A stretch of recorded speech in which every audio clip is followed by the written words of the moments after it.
It appears the cat's out of the bag, and I want to clear up any confusion about the new 2-in-1.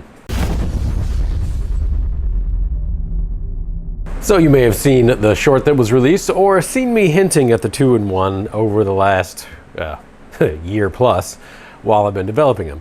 This has actually been in a lot of the rigs when we're testing outside, and I just haven't said what I was testing. I just said that I was testing stuff. And now let's talk about a few things. Number one, it's going to be released hopefully around the end of March, but it might be the first part of April on there. The release is only going to be for the 2300 kV version, but we could do an 1800 and a 3000 kV version in the future. Let me know in the comments if you would like those. It will be 4S compatible. Yes, all of the KVs. As a matter of fact, I did a lot of testing on the 3000 kV version with 4S, and freaking great. The only thing with the 2-in-1s, like any system, is you can't overgear them. And with the 2-in-1, it's a little more sensitive to gearing because you have your motor and the ESC packed into one case. So the heat has nowhere to go really, and it is possible to overgear these. However, I tried, and yeah, I could get it really hot, but I never actually had one shut down. In the short term, if you want the performance of this guy and you don't want to wait for it to come out, you can combine this with a Crawlmaster V3 or HV controller and our new Crawlmaster version 2 motor. It is the exact same stator. This is what I've really been putting a lot of effort on, is our magnetics. So if you want that performance, you can go ahead and get it now with our stubby motor. Probably got one in here. Stubby motor plus one of our Crawlmaster ESCs. And as you can see, the stubby motors are a lot smaller, but this guy is a true 540. The Crawlmaster 2-in-1 is actually less than 52 millimeters in length. It's actually 50 millimeters in length. And that was a lot of my goal on this, was that I wanted to make sure if it's going to be a 540 motor, that it's actually a 540, and it can fit in rigs where 540s can fit, or maybe you can't fit a 550 or whatever. And that's not so common these days. Almost all rigs can fit 550s, but I wanted to make sure that it was compact. If I'm going to do the work, I might as well do the work.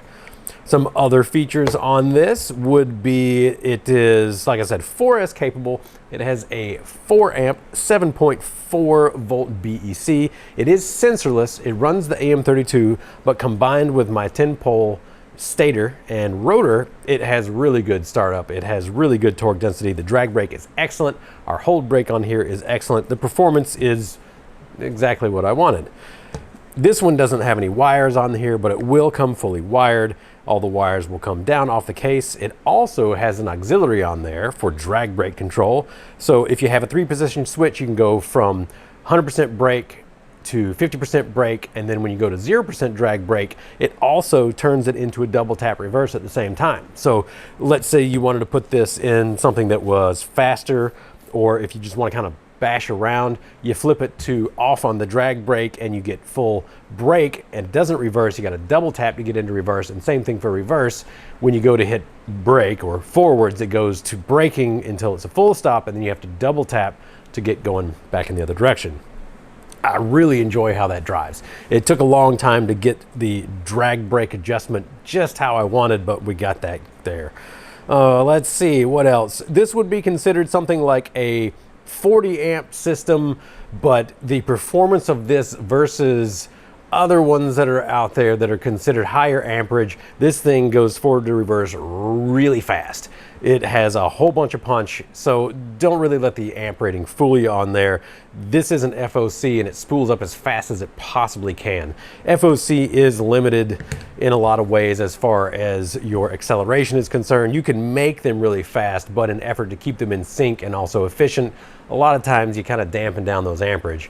So the MOSFETs, well, the MOSFETs on this are technically 80 amp MOSFETs, but we call it a 40 amp package because you can't get the heat out.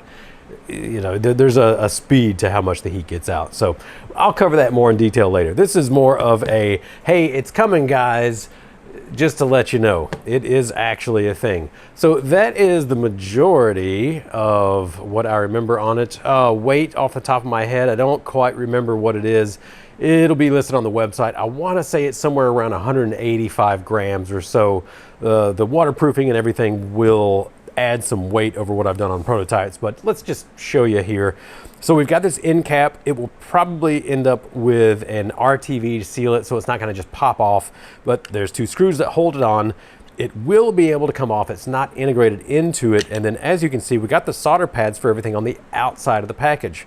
So once you get this off, you can actually change out your wires if you ever have a cut or anything. In my opinion, if everything was going to the inside of the case, well, it just makes it less serviceable. So I wanted to make sure that we had this serviceable.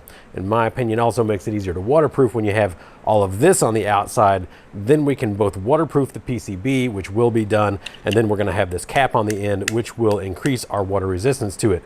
So it'll be able to run underwater. Do I recommend it? No, not really, but it will be able to.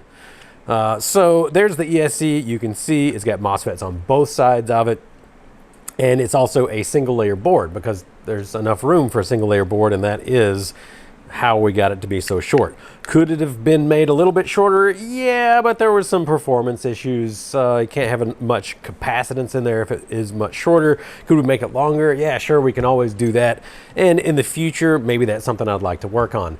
This is sensorless. I would like to get a sensored version going in the future. It's actually going to be something more of a FOC startup with a sensorless commutation once it gets up to speed, because then we can have both the extreme low speed control as good as this with less torque loss or less cogging if you do load it up really heavy. But then we can transfer into the sensorless as soon as we get back EMF, and the system will be able to pull as many amps as it wants to, and that's going to be as high performance as possible. So the 6-step commutation, there's really nothing wrong with it, and on a standard motor with the back EMF that we have, FOC is actually not going to give us much except for the startup. The FOC is great for startup, but once you get rolling, it's not really the best. Yeah, there's a lot of limitations to FOC that is kind of hard to convey in a short video.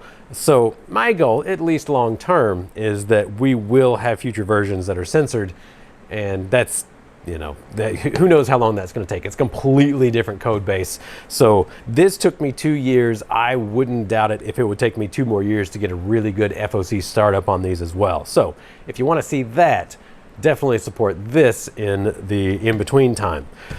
We're probably going to do a pre-order on these, so let me know, is a 2300 kV something that you would want, or would you want a 1800 or 3000 kV? I can tell you the first batch is only going to be 2300, so if you do want to see a pre-order, let me know in the comments down below. We'll probably set up a secondary website so that we don't have this clogging up our shipping module. That's the biggest problem that we have, is if we do pre-orders on something and they sit there, our shipping module essentially breaks, and then we can't properly ship stuff out. We don't want that, so just be aware. If we do a pre-order, it will be on a different website, and you will link from our existing website to a new one, and maybe you won't even be able to see it in your browser.